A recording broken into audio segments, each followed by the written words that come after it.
Number 16 MDCAT, in which we are going to discuss the UHS topic 6 of physical chemistry, which is about the electrochemistry. Very interesting lecture today is. So let's move towards the lecture. Well dear students, सबसे पहले हम आज के lecture number 16 में जो topics पढ़ने हैं UHS के टॉपिक के एसोसिएटेड उनको रिवाइज करते हैं। आपके सामने एक स्लाइड आप देख सकते हैं, उसमें हमारे पास उस जो इलेक्ट्रोकेमिस्ट्री से रिलेटेड कंटेंट है वो जो लिखा गया है उसमें कहता है calculate a standard cell potential by combining the two standard electrodes. अच्छा, ये पहली स्टेटमेंट है, बट इससे पहले हमें पता होना चाहिए कि ऑक्सीडेशन क्या होती है, रिडक्शन क्या होती है, रिडॉक्स रिएक्शन क्या होता है, ऑक्सीडेशन स्टेट क्या होती है। Then we will definitely go for the all these things जो कि इसने डिस्कस किया है। बिल्कुल इसी तरह वो जैसे स्टैंडर्ड सेल पोटेंशियल की बात कर रहा है और कहता है कि explain reduce the direction of the electron flow, और इसके साथ साथ वो ईएमएफ वैल्यू की बेसिस पे कुछ क्वेश्चन करेगा, बताएगा कि आप मुझे बताएं कि by using the knowledge of the electrochemistry how will you be able to answer the feasibility of a chemical reaction, the redox equation using the relevant exactly ये तमाम डाटा जो आपके सामने हम डिस्कस करेंगे। सो आज के लेक्चर का आगाज करते हैं और एमडीकैट में पूछे जाने वाले क्वेश्चंस की बेसिस के ऊपर जो इन टॉपिक से रिलेटेड इंफॉर्मेशन है वो तमाम शेयर करते हैं। सी ऑन द व्हाइट बोर्ड सबसे पहले आप लोग देख सकते हैं कि मैंने डिफाइन किया इलेक्ट्रोकेमिस्ट्री को पता होना चाहिए, ये भी एमडीकैट में क्वेश्चंस में पूछ लेता है। What is electrochemistry? डेफिनेशन देखें, the branch of chemistry which deals with the interconversion of the electrical energy and the chemical energy, yani that branch of chemistry which deals with the study that how a chemical change is going to produce electrical energy and how an electrical energy is used to bring about a non-spontaneous chemical reaction. So by using the electrical energy you are bringing a chemical change, or by spontaneous chemical change you are generating electricity. So that branch of chemistry deals with the subject electrochemistry. Clear हो गया? अब ये electrochemistry आपके सामने define कर दी है, मैंने रिडॉक्स रिएक्शन को लिखा है, लेकिन इससे पहले आपको पता होना चाहिए कि what is oxidation. Loss of electron is called oxidation. Definitely हमारे पास इलेक्ट्रॉन लूज करते हैं, increase in oxidation state is called as the oxidation, या gain of oxygen, of course this is oxidation, got it? Removal of hydrogen is called oxidation, and reduction vice versa में चले जाएं, हमारे पास reduction जब होती है ऑक्सीडेशन स्टेट डिक्रीज करती है, वो कब डिक्रीज करती है? जब इलेक्ट्रॉन गेन होते हैं या ऑक्सीजन रिमूव होती है, क्लियर है ना, या रिडक्शन में एडिशन ऑफ हाइड्रोजन होती है। तो बेसिक डेफिनेशंस का पता होना जरूरी है। You know the word electrochemistry, MDCAT students, this is a beautiful concept and the beautiful topic जिसमें मैं आपको बड़ी रिलेटेड बातें बताऊंगा जो ना सिर्फ हमारे MDCAT के क्वेश्चंस में पूछी जाती हैं बल्कि हमारे अपने कॉन्फिडेंस के लिए, अंडरस्टैंडिंग के लिए, कॉन्सेप्ट्स को डेवलप करने के लिए यूज होती हैं। सो बेसिक्स पे चल रहे हैं तो आपको पता है करंट क्या होता है, फ्लो ऑफ इलेक्ट्रॉन होता है, डेफिनेट कंडक्टर क्या होता है, एनी मटेरियल व्हिच कंडक्ट्स और which permits the flow of electron, और नॉन कंडक्टर वाइस वर्सा उसके रिवर्स में हो जाता है जो कंडक्ट नहीं करता। इलेक्ट्रोलाइट क्या होता है कि हमारे पास which allows the movement of the electron. अच्छा, हमारे पास कंडक्शन भी दो तरह की होती है, मेटालिक कंडक्शन जिसे हम इलेक्ट्रॉनिक कंडक्शन कहते हैं जो कि फ्लो ऑफ इलेक्ट्रॉन्स की वजह से होती है, electrolytic conduction that is because of the ions, जो कि आयंस इलेक्ट्रिसिटी की परमिशन करते हैं, इलेक्ट्रोलाइटिक कंडक्शन। सो ये तमाम चीजें रिलेटेड हैं हमारे यूएचएस के सिलेबस में, ठीक है, उसने हाईलाइट किए हैं चंद पॉइंट्स, बट हमें इन चीजों का पता होना चाहिए, इलेक्ट्रोकेमिस्ट्री की बेसिस का पता होना चाहिए। सो अभी मैं पॉइंट पे आ रहा हूं, रिडॉक्स रिएक्शन।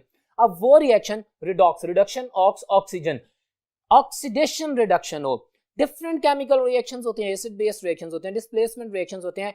हर केमिकल रिएक्शन ऐसा नहीं होता जिसको रिडॉक्स कहा जाए, सिर्फ वो केमिकल रिएक्शन रिडॉक्स रिएक्शन कहलाता है जिसमें मेरे पास रिएक्टेंट्स में जो एलिमेंट्स हैं उनकी ऑक्सीडेशन स्टेट चेंज होती है। क्लियर है? ऑक्सीडेशन स्टेट के बारे में अभी आपको ब्रीफ करूंगा, you better know, I will revise all the data, but the concept is कि सिर्फ वो आपको MDCAT में डिफरेंट इक्वेशंस दे देगा डिफरेंट ऑप्शंस में और पूछेगा बताओ इनमें से रिडॉक्स रिएक्शन कौन सा है, तो आप तभी आंसर कर सकेंगे when you will be able to answer and calculate the oxidation states, and then you will be able to जज that either there is a change in oxidation state और नॉट। क्लियर है? So वो तमाम reactions जिसमें elements की oxidation state change हो, they are called as oxidation reduction reactions. अच्छा, एक और MDCAT का वेरी इंपॉर्टेंट क्वेश्चन मैं रिलेट कर दूं, मैं इस वर्ड के ऊपर एम्फसाइज कर रहा हूं, ये सिंपल वर्ड नहीं है, this is MDCAT lecture, so that's why I am emphasizing on each and every point. Listen, आपको एक इक्वेशन दे दी जाती है, आप ऑप्शंस में देखते हैं, आप देखते हैं कि भाई आपके पास ऑक्सीडेशन स्टेट चेंज हुई है, मिसाल के तौर पे जिंक फ्री सॉलिड फॉर्म में, और आगे प्रोडक्ट में जिंक +2 लिख देता है। अच्छा, आप कहेंगे ऑक्सीडेशन स्टेट तो चेंज हुई, क्या ये रिडॉक्स रिएक्शन है? नहीं, ये ऑक्स यानी सिर्फ ऑक्सीडेशन रिएक्शन है। रिडॉक्स रिएक्शन वो है जिसमें एक की ऑक्सीडेशन दूसरे की रिडक्शन हो। आपने सिर्फ ये चीज नहीं देखनी माय डियर स्टूडेंट्स के सिर्फ ऑक्सीडेशन स्टेट चेंज हो रही है, आपने देखना है कि क्या सिर्फ ऑक्सीडेशन हो रही है या क्या सिर्फ रिडक्शन हो रही है। फिर आप ऑक्सीडेशन रिएक्शन टाइटल करेंगे उससे अगर ऑक्सीडेशन हो रही है, या रिडक्शन रिएक्शन टाइटल करेंगे। रिडॉक्स रिएक्शन आप तभी टाइटल करेंगे किसी भी इक्वेशन को जब आपके पास रिएक्टेंट साइड में मौजूद दो एलिमेंट्स में से एक की ऑक्सीडेशन दूसरे की रिडक्शन दोनों हो। So that is the redox reaction. Simple definition से एलैबोरेटेड, देखें कितनी बातें एमडीकैट में वो बना सकता है जो मैंने एक्सप्लेन की है।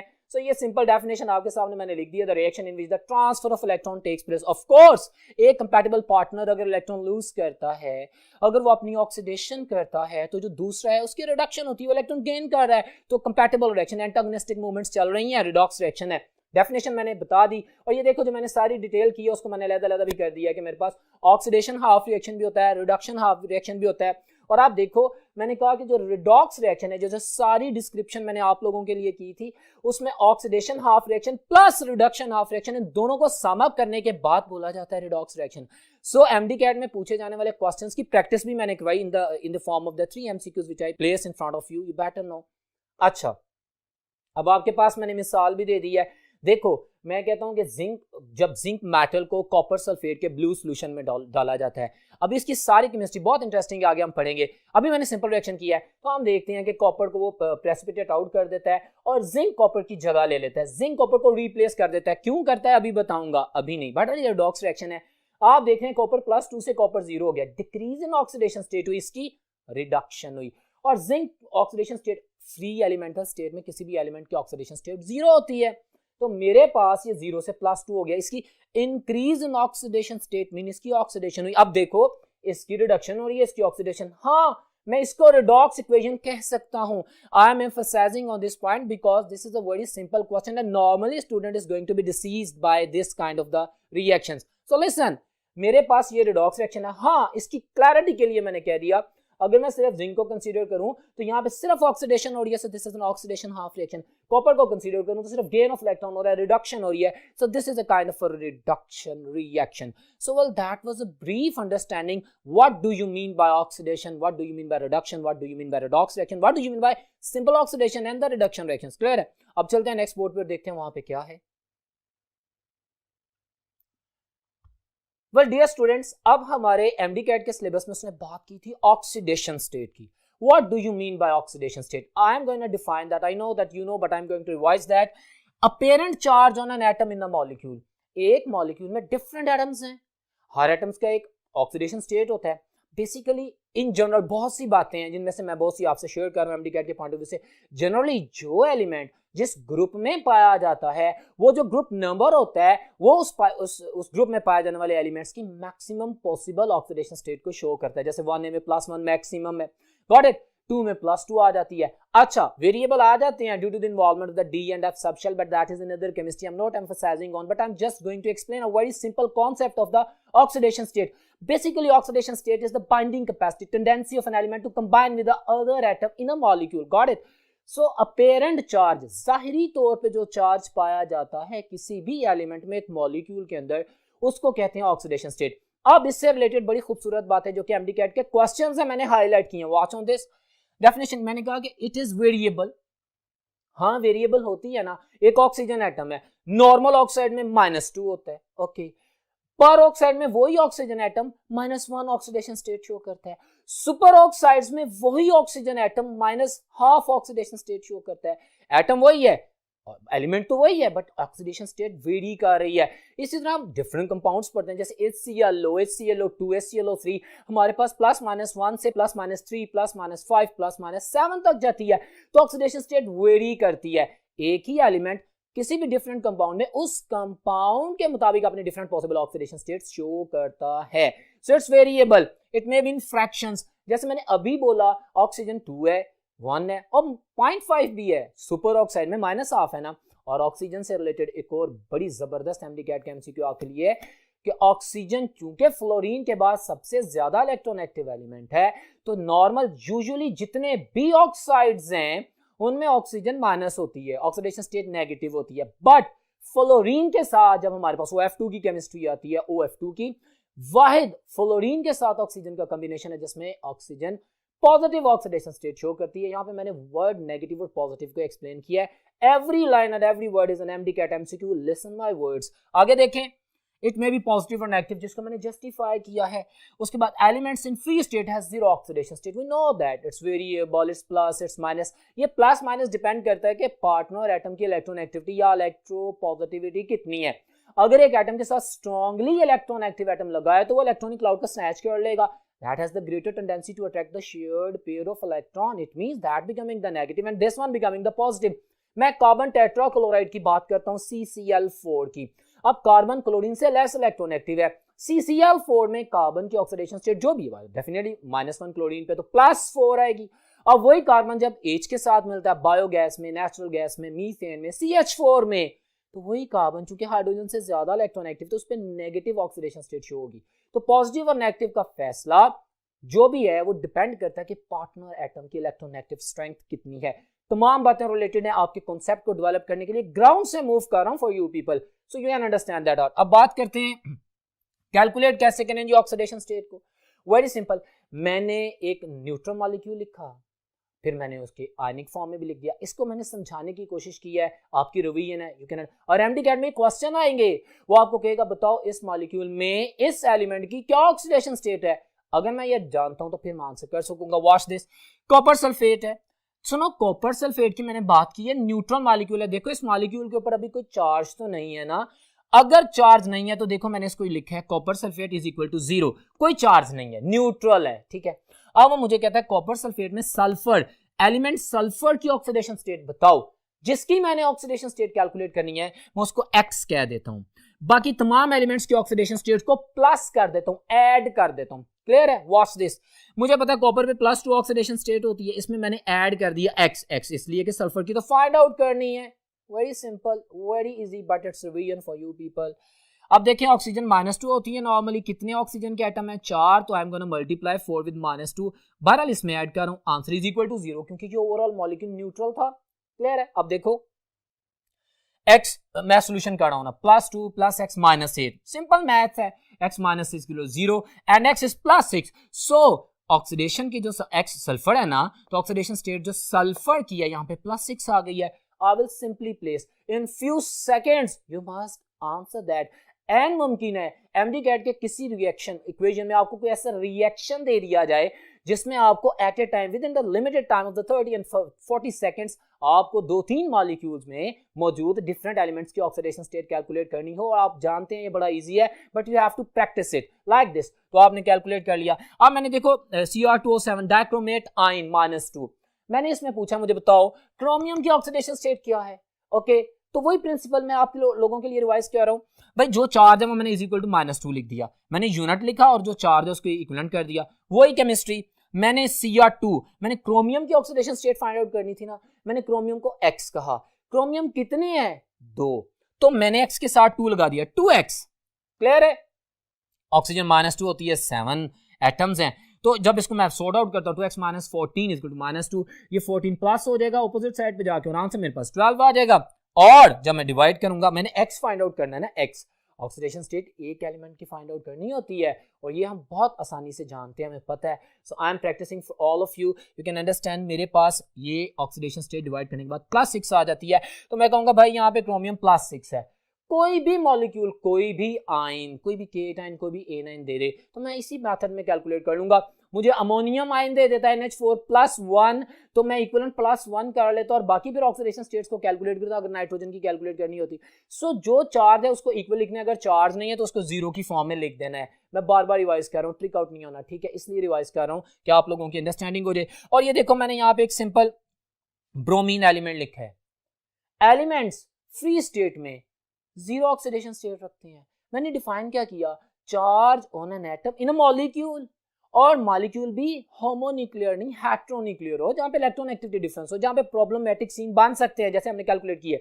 तो फ्री स्टेट में कोई भी एलिमेंट है दैट इज 0 ऑक्सीडेशन स्टेट, तो देखो मैंने इसको 0 ऑक्सीडेशन स्टेट लिख दिया है। So that was about the oxidation state. अब हम बढ़ते हैं नेक्स्ट बोर्ड पर और देखते हैं वहां पे क्या है। वेल डियर स्टूडेंट्स, आप व्हाइट बोर्ड पे देख सकते हैं बैलेंसिंग ऑफ इक्वेशन हाईलाइटेड है, वर्ड्स हैं, दिस इज MDCAT। मैं ऐसा बिल्कुल नहीं कह रहा, no need to get confuse that in the MDCAT you have to make an arrangement या to have to balance equation, ऐसा नहीं है। अब देखो मैंने लिखा भी एक खास मेथड में है। अब आपसे वो बैलेंसिंग इक्वेशन में पूछे, रिडॉक्स इक्वेशंस की बात कर रहे हैं ना, ऑक्सीडेशन रिडक्शन की, जिसमें ऑक्सीडेशन स्टेट्स चेंज होंगी, उन्हीं की बात करेगा। हमने आयन इलेक्ट्रॉन मेथड भी पढ़ा हुआ है, आपके सामने मैंने लिख दिया है, ऑक्सीडेशन नंबर मेथड भी पढ़ा हुआ है, और मैंने वो देखे पूरी इक्वेशंस की केमिस्ट्री नहीं लिखी, लेकिन MDCAT में जो चीज जरूरी है वो हाईलाइट की है। हमसे जो जो MDCAT से रिलेटेड क्वेश्चन पूछ सकता है, जो उसने पूछे हुए हैं डिफरेंट ऑप्शंस की फॉर्म में, तरतीब की फॉर्म में, तो हमें वो आंसर करने हैं। उसके लिए मैंने ये बोर्ड आप लोगों के लिए लिखा है सियोन। मैं सबसे पहले रिडॉक्स इक्वेशन की जो बैलेंसिंग है किस मेथड से कर रहा हूँ, ऑक्सीडेशन नंबर मेथड, नाम से ही जाहिर है मुझे कोई भी अनबैलेंस, उसको बैलेंस नहीं किया हुआ तो उसकी कोई भी इक्वेशन दे दी जाती है, कह रहा फाइंड इट आउट, मैं कहता हूँ अच्छा ठीक है, मैं ऑक्सीडेशन नंबर मेथड से करूंगा। तो मुझे सबसे पहले जो स्टेप अडॉप्ट करना है वो मुझे इन सब की ऑक्सीडेशन स्टेट्स लिखनी है। आप देखो मैंने लिख दिया ब्रोमीन फ्री स्टेट में 0, सोडियम +1 और H negative and so on. यहाँ पे मैंने हाइड्रोजन +1 और ऑक्सीजन -2 नहीं लिखा, ऑफ कोर्स इन दोनों के कॉम्बिनेशन में -1 आता है। और एक और रीजन है ना लिखने की, क्योंकि इसकी बैलेंस करने का इश्यू नहीं है। Got it? So no need to get confuse about what is this being. OH negative ही लिख दिया, हालांकि ऑक्सीजन -2 लिखना चाहिए, H+1 इन दोनों का कॉम्बिनेशन करेंगे तो ओवरऑल OH पे -1 ही आएगा, ठीक है? Got it? अच्छा बहरहाल ये मैंने सबकी ऑक्सीडेशन स्टेट्स लिख दी। नंबर 2 स्टेप में आप देखें मैंने क्या किया, मैंने Br2 मैंने इसके एटमों को अलग-अलग कर दिया। क्यों किया? हम इसको थ्योरेटिकल प्रोसीजर में डिटेल में पढ़ चुके हैं, but this is MDCAT, even then I am telling you, I am revising the whole infrastructure for you people. हम पढ़ चुके हैं कि हम यूनिट्स को अलग करेंगे ताकि हम फाइंड आउट कर सकें कि एक ब्रोमीन, अगर मेरे पास प्रोडक्ट साइड में दो, देखो ना मैंने देखा मेरे पास ब्रोमीन यहाँ पे भी है, ब्रोमाइड यहाँ पे भी है। अब यहाँ पे मैं देखता हूँ कि यहाँ पे -1 ऑक्सीडेशन स्टेट हुई है 0 से, जिसको मैं अभी एक्सप्लेन करने जा रहा हूँ। यहाँ पे +5 हुई है, एक में ब्रोमीन ऑक्सीडाइज और एक में रिड्यूस हुआ है, और वो केमिकल रिएक्शन खास तौर पे ये मैंने लिखा, the chemical reaction in which one step the same element oxidizes as well as reduces, that type of a chemical reaction is called as disproportionation reaction, disproportionation reaction। so ये मैंने आपके सामने लिखा, इसलिए मैंने उनको अलग कर दिया, ताकि अब देखिए मैं कर क्या रहा हूं कि मैं फ्री स्टेट में देखूं कि मेरे पास मतलब गेन ऑफ इलेक्ट्रॉन किस में हुई है, लॉस ऑफ इलेक्ट्रॉन किस में हुई है। तो देखो मैंने पहले रिडक्शन और ऑक्सीडेशन को हाईलाइट कर दिया ना, मेरे पास 0 ऑक्सीडेशन स्टेट से जो चेंजेस आई हैं, I am going to elaborate in front of you.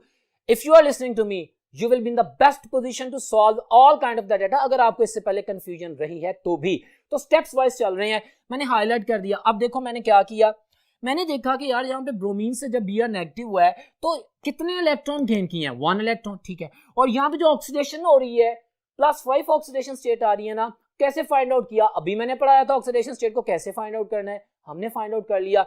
तो मेरा मतलब है कि 0 से अगर +5 हुई है तो 5 इलेक्ट्रॉन लूज कर दिए ना उसने, ठीक है। ये कैलकुलेशन कर ली, अब सिंपल केमिस्ट्री, मैंने इन दोनों को आपस में क्रॉस मल्टीप्लाई कर देना है। इस 1 को मैंने 5 से कर देना है, नीचे वाले 5 वैल्यू से मल्टीप्लाई कर देना, देखो ना 1 इलेक्ट्रॉन मल्टीप्लाइड बाय 5, ताकि मैं जो इलेक्ट्रॉन्स का गेन और लॉस है उसको बैलेंस कर सकूं। मैं इक्वेशन बैलेंस कर रहा हूं, और इक्वेशन बैलेंस करने के लिए मैंने ऑक्सीडेशन नंबर मेथड को चूज किया है। उसमें मैंने पहले ऑक्सीडेशन स्टेट्स को फाइंड आउट किया है, फिर मैंने देखा रिडक्शन किस में हुई है, फिर मैंने देखा ऑक्सीडेशन किस में हुई है, और फिर मैंने उन नंबर ऑफ इलेक्ट्रॉन्स की वजह से उनको बैलेंस किया है कि जिसमें जो जो इलेक्ट्रॉन का लॉस या गेन हुआ है। So this is in front of you. उसके बाद मैंने क्या किया, आप देख सकते हैं कि जिनके फैक्टर्स कनेक्टेड है उनके साथ, यूनिट्स के साथ मैंने मल्टीप्लाई कर दी। ऑब्जर्व, मैंने इस ब्रोमीन को 5 कर दिया, क्यों?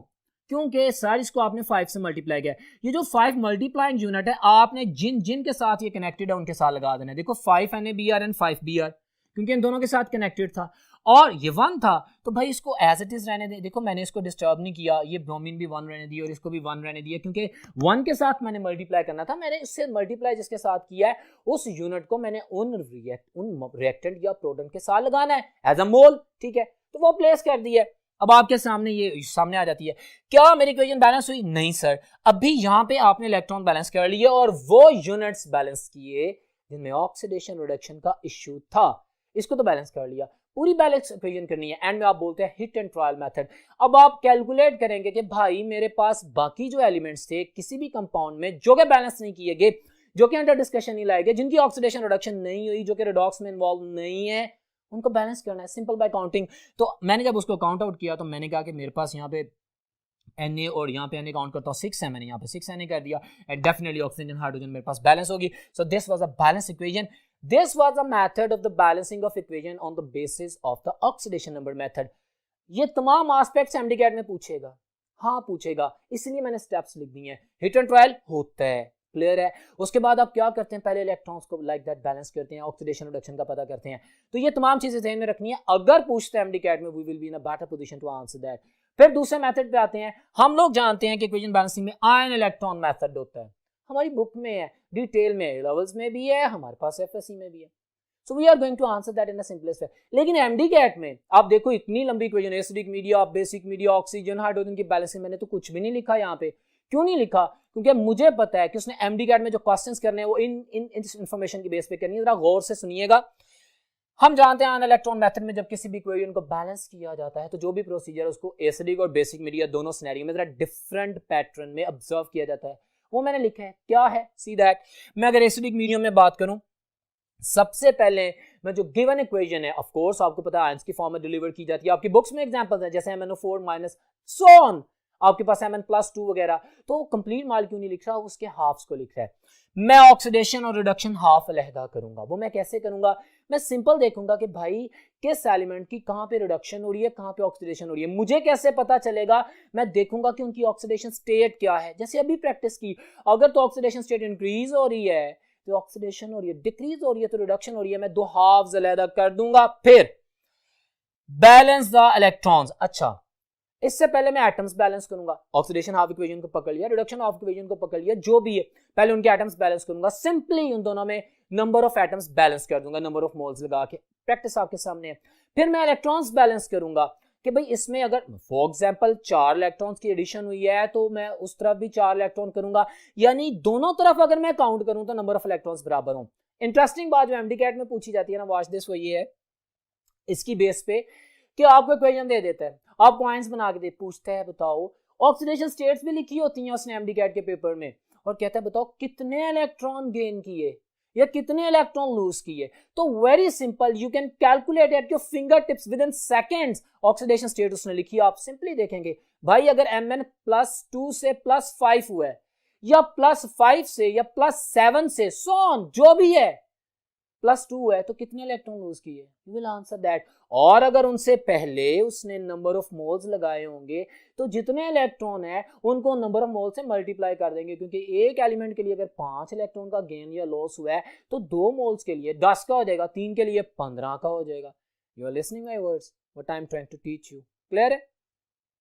सो यहाँ के उसके बाद अच्छा इंटरेस्टिंग पॉइंट ये है, अगर हमारे पास एसिडिक मीडियम है और मैंने ऑक्सीजन को बैलेंस करना है तो किससे करूंगा? ऑक्सीजन एटम को बैलेंस करना है कंपैटिबल. दूसरी साइड में मैं अगर एक तरफ ऑक्सीजन एटम ज्यादा है, लेट्स सपोज MnO4 है मैं कहता हूं, और दूसरी तरफ Mn है मेरे पास, आपकी बुक के एग्जांपल की बात कर रहा हूं. MnO4 में 4 ऑक्सीजन, राइट हैंड साइड पे 4 ऑक्सीजन है और लेफ्ट पे कोई भी नहीं है, और मैं ऑक्सीजन को बैलेंस करना चाहता हूं तो oxygen atom in the acidic medium is being balanced by water molecule. ये एमडीकैट का क्वेश्चन है. In acidic medium oxygen atom is balanced by the water molecule and hydrogen atom is balanced by the hydrogen ions. Reverse. Clear है? इसको याद रखिएगा. अब हम बात करते हैं बेसिक मीडियम में, वही पैटर्न है, पहले ऑक्सीडेशन हाफ रिडक्शन हाफ अलहदा करेंगे, नंबर ऑफ एटम्स को बैलेंस करेंगे, उसके बाद बैलेंस ऑफ द इलेक्ट्रॉन्स करेंगे, जो सारी डिटेल बता चुका हूं. हाँ, फर्क क्या पे आया, बेसिक मीडियम में oxygen atom is balanced bye hydroxyl ions. Acidic medium में ऑक्सीजन एटम को बैलेंस करना है तो उसकी दूसरी साइड पे वाटर मॉलिक्यूल उतने ऐड करने हैं, और बेसिक मीडियम में ऑक्सीजन एटम को बैलेंस करना है तो उसकी दूसरी साइड पे हाइड्रोक्सिल आयंस आपने ऐड करनी है. इंपॉर्टेंट है. उसके बाद hydrogen atom basic medium is balanced by the H2O water molecule. Got it? तो ये केमिस्ट्री आपके सामने प्रेजेंट की गई है. इसकी बेसिस पे आपसे क्वेश्चन पूछे जाएंगे. ये वर्थ इंपॉर्टेंट थिंग्स हैं और टू द पॉइंट थिंग्स है जो कि आपके सामने एक्सप्लेन की गई. आप लोग अपने एमडीकैट के पेपर की प्रिपरेशन में इस डिस्कशन को ज़हन में जरूर रखिएगा. अब चलते हैं नेक्स्ट बोर्ड पे और देखते हैं कि हमारे यूएचएस के टॉपिक के मुताबिक आगे हमने क्या पढ़ना है. वेल डियर स्टूडेंट्स, ये बोर्ड आपके सामने है. इसमें मैंने स्टैंडर्ड इलेक्ट्रोड पोटेंशियल की बात की. इलेक्ट्रोड पोटेंशियल या स्टैंडर्ड इलेक्ट्रोड पोटेंशियल, और आगे oxidation reduction. What do you mean by electrode potential? Zero से स्टार्ट करते हैं MDCAT students for the buildup of your concept. Listen, it's very interesting in the beautiful chemistry, electrochemistry. हर element का जो atom है उसके पास electrons हैं जी। Electrons हैं तो इसका मतलब है इलेक्ट्रोकेमिस्ट्री इन्वॉल्व आ गई। या वो इलेक्ट्रॉन लूज करेगा या गेन करेगा। Got it. शेयरिंग में भी डेफिनेटली वो हमारे पास सिनेरियो आता है, ऑक्सीडेशन स्टेट तो आएगी। ठीक है, इलेक्ट्रॉन की इन्वॉल्वमेंट है। इलेक्ट्रॉन की इन्वॉल्वमेंट से flow of electron and current होता है। अब हर एलिमेंट अपने इलेक्ट्रॉन्स को मूव अप करता है, गेन करता है, जो भी करता है, फ्लो ऑफ इलेक्ट्रॉन होता है ना, करंट जनरेट होता है ना। हमने एक एटम की, किसी भी एलिमेंट के एक एटम का पोटेंशियल देखना है कि वो कितने इलेक्ट्रॉन गेन कर सकता है, कितने इलेक्ट्रॉन लूज कर सकता है, वो कितना चार्ज जनरेट कर सकता है। Potential, electrode potential, watch this. अच्छा, इसको मैंने डिफाइन करने से पहले ये तो मैंने कॉन्सेप्ट एक्सप्लेन किया है, पोटेंशियल चेक करना है। अब अगर मैं किसी एक एलिमेंट के एक एटम को किसी भी दूसरे से चला दूं तो मैं कंफ्यूज हो सकता हूं। हम लोग नहीं इस चीज को अंडरस्टैंड कर सकते कि भाई किस यूनिट की तरफ से कितने इलेक्ट्रॉन्स आए। मैं अगर जानना चाहता हूं कि एक एटम जो खास तरह का एटम है, खास एलिमेंट है, उसका पोटेंशियल क्या है, तो मैं कोशिश ये करूंगा कि उसके potential of gain and loss को मैं उस ही के आयंस के साथ चेक करूं।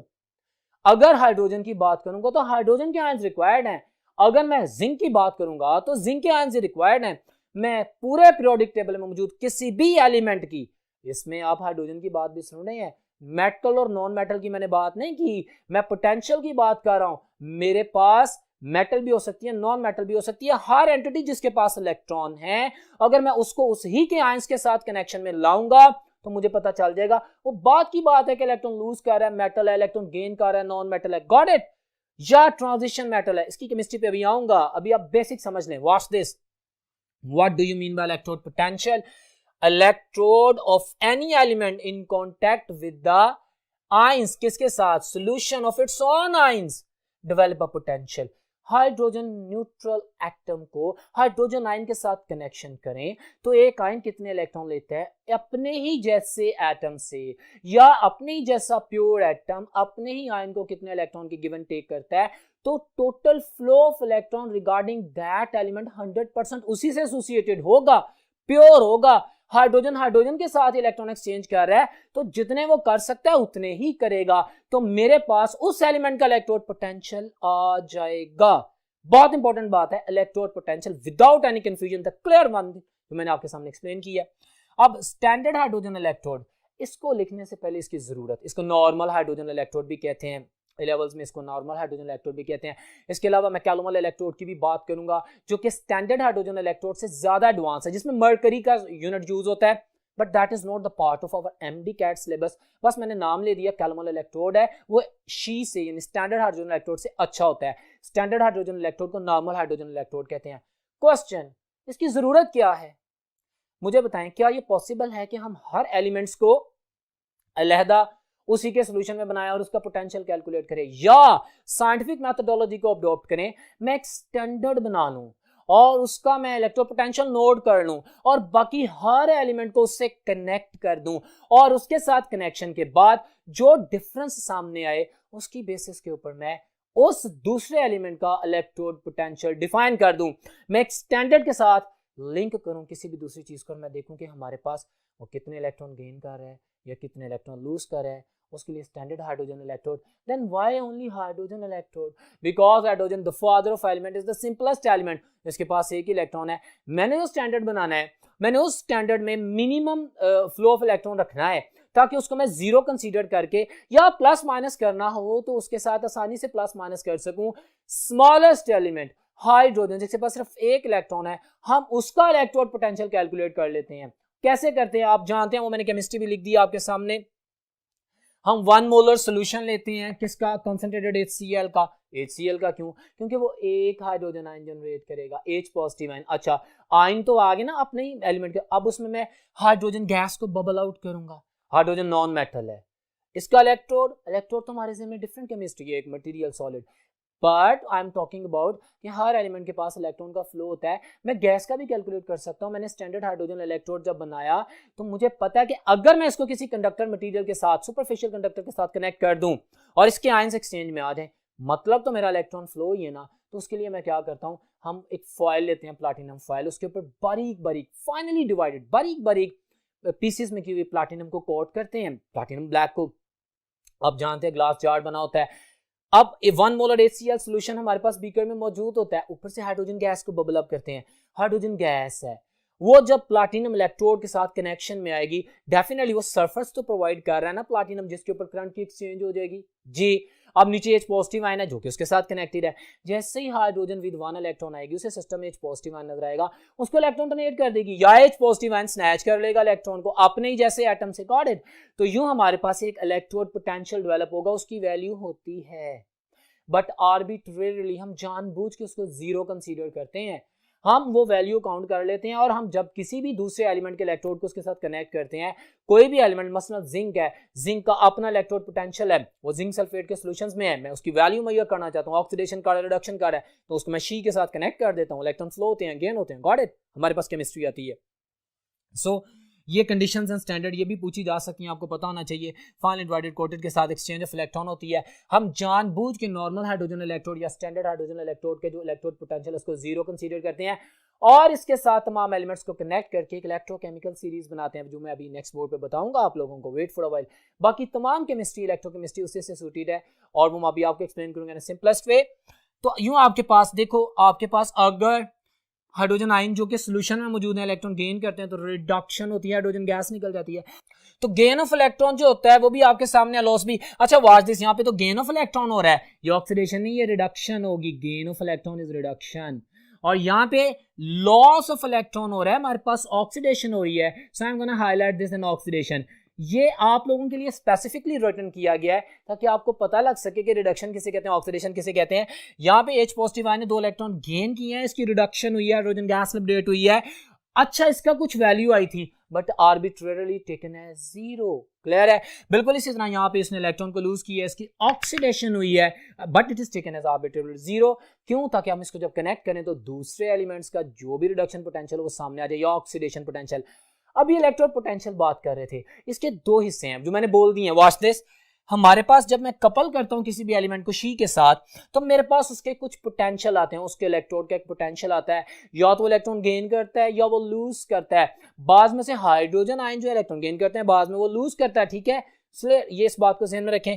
तो अगर तो भाई अगर इलेक्ट्रॉन लूज करता है तो ऑक्सीडेशन पोटेंशियल होता है, और अगर मेरे पास वो इलेक्ट्रॉन गेन करता है तो रिडक्शन पोटेंशियल होता है। इस इंफॉर्मेशन की बेस पे हमारे पास एक इलेक्ट्रोकेमिकल सीरीज बनाई जाती है। मैं नेक्स्ट बोर्ड पे उसकी तरफ जाऊंगा, लेकिन अभी जितना पढ़ा है उससे रिलेटेड कुछ एमसीक्यूज की, एमडी कैट के क्वेश्चंस की प्रैक्टिस कर लेता हूं। आप देखें व्हाइट बोर्ड पे आपके सामने एक स्लाइड है जी। तो डियर स्टूडेंट, स्लाइड में आप क्वेश्चन देख रहे हैं, आपके सामने एमडी कैट का क्वेश्चन प्लेस किया गया, ऑक्सीडेशन नंबर के हवाले से है। कहता है कि इन सोडियम सल्फेट Na2SO4 की बात कर रहा है, स्लाइड आपके सामने है। What is the oxidation number of the sulphur? Calculate कर लेंगे सोडियम सल्फेट में, सल्फेट को x कह देंगे, बाकियों की ऑक्सीडेशन स्टेट लिखेंगे जो मेथड मैंने बताया था। अगर मैं उसको ध्यान में रखते हुए आंसर करता हूं तो मेरे पास आंसर है चार्ली ऑप्शन, दैट इज +6, और उसको सॉल्व करके आपके सामने दिखाया भी गया है। नेक्स्ट क्वेश्चन आप देख सकते हैं, which of the following is reducing agent? तो आप अब मेरी बात सुने, रिड्यूसिंग एजेंट क्या होता है? जो ऑक्सीडेशन स्टेट को डिक्रीज करे, या जो हाइड्रोजन की सप्लाई करे, जो ऑक्सीजन को रिमूव करे, और वाइस वर्सा ऑक्सीडाइजिंग एजेंट होता है, ठीक है। तो अभी इसकी केमिस्ट्री की डिटेल में भी जाऊंगा कि ऑक्सीडेशन या रिडक्शन कंपैटिबल एक दूसरे के ऑपोजिट किस तरह चलती हैं। बहुत आसान होगा, लेकिन इस सवाल का आंसर आप हम डिस्कस कर चुके हैं ऑक्सीडेशन रिडक्शन को, तो आप आंसर कर सकते हैं alpha option is my answer, क्योंकि oxalic acid is the unit कि जो मेरे पास रिड्यूसिंग एजेंट है, बाकी सारे मेरे पास ऑक्सीडाइजिंग एजेंट्स हैं। इसकी केमिस्ट्री की डिटेल आपके सामने है, और यूं आपके सामने मैंने इन 2 क्वेश्चंस को एक्सप्लेन किया है। इसके अलावा आप लोगों से डिफरेंट क्वेश्चंस पूछ सकते हैं जो कि मैंने लेक्चर के दौरान थ्योरेटिकली भी एक्सप्लेन किए हैं, उनको ध्यान में रखिएगा। अब हम चलते हैं नेक्स्ट बोर्ड पर, वहां पे हमने ये जो डाटा लिखा था इससे एसोसिएटेड जो इलेक्ट्रोकेमिकल सीरीज बनाई है। So move towards the next board जी। तो डियर स्टूडेंट्स, अभी हमने बात की थी इलेक्ट्रोड पोटेंशियल की, और फिर उसके बाद मैंने कहा था कि जितने भी एलिमेंट्स हैं उनको अब जब स्टैंडर्ड हाइड्रोजन इलेक्ट्रोड से लिंक करते हैं तो हर एलिमेंट अपना अपना पोटेंशियल शो करता है। हर एलिमेंट चाहे इलेक्ट्रॉन लूज करे तो अपना ऑक्सीडेशन पोटेंशियल शो करता है, इलेक्ट्रॉन गेन करे तो रिडक्शन पोटेंशियल शो करता है, और उसकी बेसिस पे एक सीरीज बनाई जाती है जिसे कहते हैं electrochemical series. Watch on the white board. अब इससे मुतालिक बात करेंगे, बड़ी इंटरेस्टिंग डिस्कशन है, गौर से सुनिएगा। ये इलेक्ट्रोकेमिकल सीरीज को पहले मैं डिफाइन कर रहा हूं। आप लोगों की बुक्स में जो इलेक्ट्रोकेमिकल सीरीज बनी है मैंने उसे 2 हिस्सों में तकसीम कर दिया है ताकि एमडी कैट में पूछे जाने वाले तमाम क्वेश्चंस को बड़ी आसानी से हम अंडरस्टैंड कर सकें, आंसर कर सकें। सबसे पहले मैं डिफाइन कर रहा हूं इलेक्ट्रोकेमिकल सीरीज को, a list of the elements in which they are arranged in order of their standard electrode potential. अब ये रिडक्शन पोटेंशियल भी हो सकता है, ऑक्सीडेशन पोटेंशियल भी हो सकता है। अब ये इलेक्ट्रोड पोटेंशियल तो हमने पढ़ लिया, अब ऑक्सीडेशन पोटेंशियल क्या होता है? ऑक्सीडेशन पोटेंशियल है tendency of an element to lose electrons, reduction potential है tendency of an element to gain electrons. ठीक है, अगर एक एलिमेंट का इलेक्ट्रॉन लूज करने का पोटेंशियल ज्यादा है तो उसका ऑक्सीडेशन पोटेंशियल ज्यादा है, अगर एक का इलेक्ट्रॉन गेन करने का पोटेंशियल ज्यादा है तो उसका रिडक्शन पोटेंशियल ज्यादा है। ये वर्ड पोटेंशियल समझ में आ गया? एमडी कैट में इससे रिलेटेड बड़े ट्रिक देगा, इसलिए मैं बड़ा स्लोली इसके ऊपर फोकस कर रहा हूं।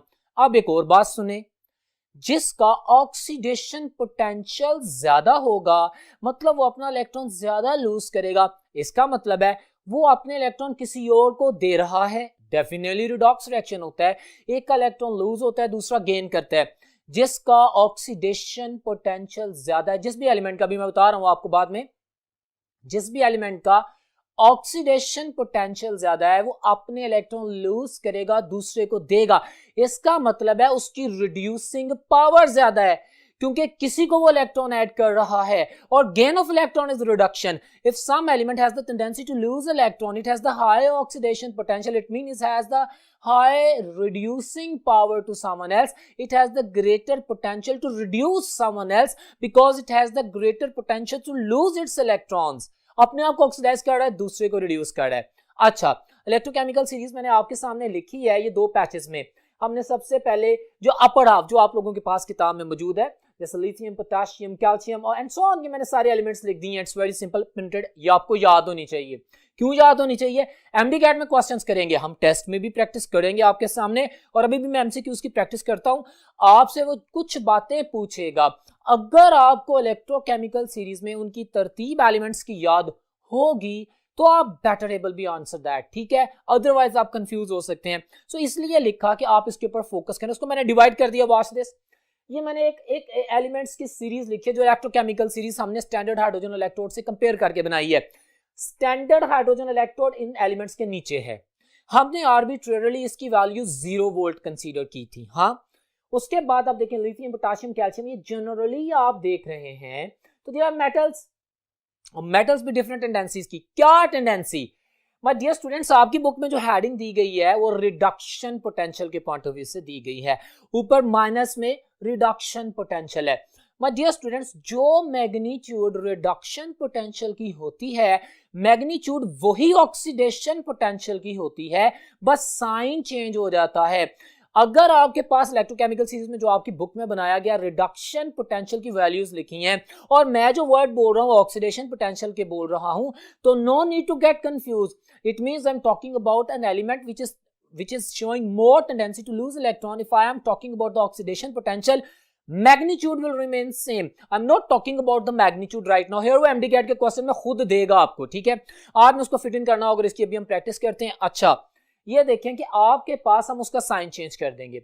अगर मैं इसका रिडक्शन पोटेंशियल लिखूंगा जो एलिमेंट्स का दिया गया तो डेफिनेटली माइनस में, बट मैं जानता हूं कि हाइड्रोजन से अबव ये जो एलिमेंट है इनकी natural tendency to lose electron ज्यादा है, ये इलेक्ट्रॉन गेन नहीं करते, ये ऑक्सीडेशन पोटेंशियल शो करते हैं, इनकी रिड्यूसिंग पावर होती है, ये दूसरे को इलेक्ट्रॉन देते हैं, अपने से इलेक्ट्रॉन निकालते हैं। मैं बार बार हम बात पे फोकस कर रहा हूं। सो हमारे पास इन सब का ऑक्सीडेशन पोटेंशियल होगा, तो वो वैल्यूज जो आपकी किताब में नेगेटिव है आप उन्हें प्लस कर देंगे। ठीक है, अब ये ऑक्सीडेशन पोटेंशियल की एक सीरीज लिख दी। Now these the precious most concepts for you people about MDCAT. Watch, I'm repeating. Lose electron की बात कर दी, they have high oxidation potential बात कर दी। ऑफ कोर्स जिसका ऑक्सीडेशन पोटेंशियल ज्यादा है उसका आरपी रिडक्शन पोटेंशियल लो होता है। जितनी जितनी मैग्नीट्यूड होती जाएगी उसी हिसाब से उसका रिडक्शन पोटेंशियल कम या ज्यादा होता जाएगा। अच्छा, नॉर्मली रिडक्शन पोटेंशियल तो टॉप टू बॉटम इंक्रीज करता है और oxidation potential top to bottom decrease करता है। वैल्यू से हमें पता चल जाता है। यानी अगर मैं कहूं कि मेटल्स का ऑक्सीडेशन पोटेंशियल ज्यादा होता है तो मेटालिक कैरेक्टर डिक्रीज करता है। Here I am talking about the metallic character on the basis of the gain and the loss of electron, I am not talking about the electrical current. Clear है? सो ये उसका reduction potential अपने elements के साथ जब compare किया हमने she के साथ, स्टैंडर्ड हाइड्रोजन इलेक्ट्रोड के साथ, जिसे हम नॉर्मल हाइड्रोजन इलेक्ट्रोड भी कहते हैं, उसकी बेसिस पे मैं कह रहा हूं। Watch this, magnitude remain same but sign change की बात कर दी है। Top elements they function as anode. ये बड़ा जबरदस्त कॉन्सेप्ट है माय डियर स्टूडेंट्स। आपको इलेक्ट्रोकेमिकल सीरीज में सिर्फ इसी पार्ट की मैं बात कर लेता हूं। एक सेल बताता है, आपको पता है कि ऑक्सीडेशन हाफ और रिडक्शन हाफ होता है। मुझे कैसे पता चलेगा कि कौन सा एलिमेंट एनोड है, किस एलिमेंट पे ऑक्सीडेशन हो रही है? हम जानते हैं ना, एनोड पे हमेशा ऑक्सीडेशन होती है, कैथोड पे रिडक्शन होती है, एनोड पे लॉस ऑफ इलेक्ट्रॉन, कैथोड पे गेन ऑफ इलेक्ट्रॉन। क्लियर है? वो आपको दोनों वैल्यूज नेगेटिव में दे दे, वो आपको दोनों वैल्यूज पॉजिटिव में दे दे, चाहे रिडक्शन पोटेंशियल दे दे चाहे ऑक्सीडेशन पोटेंशियल। जब आपने ईएमएफ सेल कैलकुलेट करनी है, potential of the cell calculate करना है, तो आपने भी पढ़ा हुआ है कि ऑक्सीडेशन, मैं पढ़ाऊंगा भी मजीद कि ऑक्सीडेशन में, रिडक्शन में जो एनोड और कैथोड का रिएक्शन है, जो ऑक्सीडेशन और रिडक्शन, उनको प्लस कर देते हैं। अब अगर आपको दोनों वैल्यूज दे दे और आपको ईएमएफ का पूछे कि क्या करेंगे, दोनों वैल्यूज नेगेटिव दे दे, दोनों पॉजिटिव कर दे, तो किसको आप पॉजिटिव वैल्यू करेंगे, किसको आप नेगेटिव करेंगे? वर्ड बोल दे ऑक्सीडेशन पोटेंशियल या रिडक्शन पोटेंशियल, उनके साथ दोनों के रिडक्शन पोटेंशियल दे दे। दिस इज एम्प्टी कैट, मेरे वर्ड सुनिएगा, दो एलिमेंट्स, दोनों के रिडक्शन पोटेंशियल दे दिए या दोनों के ऑक्सीडेशन पोटेंशियल दे दिए। अब मुझे उसने नहीं बताया, अगर मुझे इलेक्ट्रोकेमिकल सीरीज याद होगी तो मैं 1 मिनट में डिसाइड कर लूंगा। कैसे? मैं जानता हूं कि जो एलिमेंट तरतीब में ऊपर है, जो ऊपर पाया जाता है, that function as anode, और जो नीचे वाला है दैट फंक्शन एज कैथोड। ऊपर वाले एलिमेंट का ऑक्सीडेशन पोटेंशियल ज्यादा है, वो इलेक्ट्रॉन लूज करता है, that function as anode, और जो नीचे वाला है वो गेन करता है, या उसका ऑक्सीडेशन पोटेंशियल कम है या उसका रिडक्शन पोटेंशियल ज्यादा है, तो उसकी वैल्यू मैं रिडक्शन पोटेंशियल के पैटर्न में प्लस माइनस कर दूंगा अपनी बेसिस पे। अगर मुझे पता होगा कि इलेक्ट्रोकेमिकल सीरीज में जो टॉप एलिमेंट है that is functioning as anode, उस पे ऑक्सीडेशन हो रही है, वो इलेक्ट्रॉन लूज कर रहा है और नीचे वाला इलेक्ट्रॉन गेन कर रहा है। पॉइंट समझिएगा, इसको ज़हन में रखिएगा। That was fantastic point for you people. MDCAT में आपने इसके ऊपर फोकस करना है। फिर आप देख लें, मैं बता चुका हूं नोड पे हमेशा ऑक्सीडेशन होती है। A node is always consumed in the reaction. It is always eaten in the reaction. क्योंकि इसके पास इलेक्ट्रॉन लॉस होता है, it become thinner and thinner. जबकि कैथोड पे deposition of the metal ions होती है। प्यूरिफिकेशन में हम जब सेल्स पढ़ते हैं, हम जानते हैं ना माय डियर स्टूडेंट, दो तरह के सेल्स होते हैं, इलेक्ट्रोलिटिक सेल होते हैं, गैल्वेनिक सेल होती हैं। इलेक्ट्रोलिटिक सेल्स में इलेक्ट्रिसिटी यूज होती है, केमिकल चेंज को किया जाता है, नॉन स्पॉन्टेनियस रिएक्शन को प्रोसीड किया जाता है। जबकि गैल्वेनिक या वोल्टिक सेल में spontaneous chemical reaction is going to generate the current. हम इसकी डिटेल जानते हैं, हमारे एमडी कैट के सिलेबस में हाईलाइट नहीं किया गया, लेकिन इसका पता होना चाहिए। मैं बोलूंगा, अभी मैं स्लाइड्स भी दिखाऊंगा। अभी इसकी बात करते हैं। तो मेरे पास जब ये एनोड कैथोड की क्लैरिटी हो जाती है, और ये सबसे इंपॉर्टेंट पॉइंट, बेतहाशा क्वेश्चंस एमडी कैट में पूछे हैं। अब देखें सीरीज में, वो कहता है which one of the following metal can replace, options दे देते हैं एबीसी, आपको डिफरेंट पेयर्स दे देते हैं। अब आप कैसे अंदाजा लगाएंगे कि कौन सी मेटल किसको रिप्लेस करेगी? इस स्टेटमेंट से। That was just for you people. Top metals can replace lower metals. Electrochemical series याद होगी, इलेक्ट्रोकेमिकल सीरीज में तरतीब याद होगी, तो आप बता सकेंगे कि भाई lithium can replace potassium, calcium and all that, but aluminium can not replace magnesium, magnesium can not sodium and so on. Lower metal cannot replace the up one, but the top metal can replace the lower one. ये भी point याद रखिएगा। और non metals में reverse होता है। अभी मैं आपको जब कैथोडिक सीरीज या रिडक्शन पोटेंशियल की बात करता हूं तो क्लियर हो जाता है। इन पॉइंट्स को ध्यान में रखिएगा। बाकी oxidation potential decreases down the series, और reducing power of course decreases down the series. जब टॉप पे ऑक्सीडेशन पोटेंशियल ज्यादा है, रिड्यूसिंग पावर ज्यादा है। जब ऑक्सीडेशन पोटेंशियल कम हो जाएगा तो ऑफ कोर्स रिड्यूसिंग पावर भी उस हिसाब से फर्क आएगी। अब हम चलते हैं नेक्स्ट बोर्ड पर, बाकी की इलेक्ट्रोकेमिकल सीरीज की बात करते हैं। जी तो डियर स्टूडेंट्स, ये आप देख सकते हैं आपके सामने है, वही मैंने पैटर्नाइज किया है। अब आप देख रहे हैं यहाँ पे आपको शो करने के लिए, आप लोगों की बुक में जो सीरीज बनी है उसमें उसने इलेक्ट्रॉन गेन ही बताए हुए हैं, सबका रिडक्शन पोटेंशियल बताया हो, वैल्यूज नेगेटिव की है।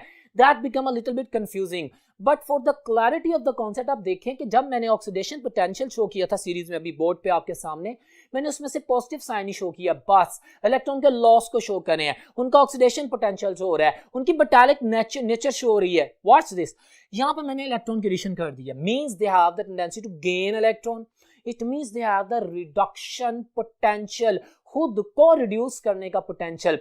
When an element has the tendency to gain electron, to reduce itself, it has higher reduction potential, it has the tendency to oxidize another partner. Clear है? तो ये एक reduce होता है, दूसरा oxidize होता है. So they have elements having higher reduction potential. जैसे सबसे ज्यादा आप जानते हैं फ्लोरीन का होता है, ठीक है, इस तरह वहां पे टॉप में हमने पढ़ा था लिथियम का सबसे ज्यादा ऑक्सीडेशन पोटेंशियल है, तो ये भी पूछा जा सकता है, आपको ये भी पता होना चाहिए। ये मैंने एमसीक्यू बोला एमडी कैट का। अब इससे रिलेटेड कॉन्सेप्ट की बात करते हैं, तो जिसका रिडक्शन पोटेंशियल ज्यादा होता है उसकी ऑक्सीडाइजिंग पावर ज्यादा होती है, वो दूसरे से इलेक्ट्रॉन स्नैच कर लेता है, उसको ऑक्सीडाइज कर लेता है।